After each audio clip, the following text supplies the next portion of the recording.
Hi ಎಲ್ಲರಿಗೂ ನಮಸ್ಕಾರ. Welcome to my YouTube channel. ಬೆಳಗಿನ ತಿಂಡಿಗೆ ಸೇಮಿಗೆ ಸಾಂಬಾರನ್ನು ತಿಂದು ನಾವಿವತ್ತು ಕಾಂತಾರ ಸಿನಿಮಾಕ್ಕೆ ಹೋಗ್ತಾ ಇದ್ದೇವೆ. ಮಧ್ಯಾಹ್ನದ ಊಟಕ್ಕೆ ಹರಿವೆ ಸೊಪ್ಪು ಹಾಗೂ ಮೊಳಕೆ ಬಂದ ಹೆಸರು ಕಾಳನ್ನು ಉಪಯೋಗಿಸಿ ಒಂದು ರುಚಿಯಾದ ಪಲ್ಯವನ್ನು ಮಾಡಿಟ್ಟು ಹೋಗ್ತಾ ಇದ್ದೇನೆ.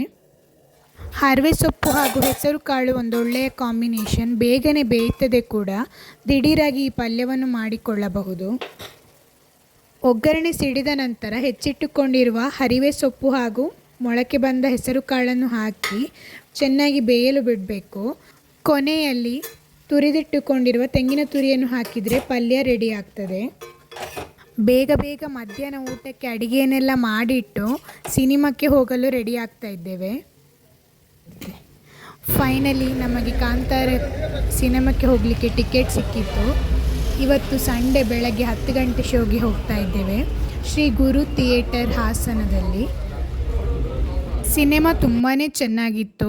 ರಿಷಬ್ ಶೆಟ್ಟಿಯವರ ಆ್ಯಕ್ಟಿಂಗ್ ಮಾತ್ರ ಮೈ ನವಿರೇಳಿಸುವಂತಿತ್ತು.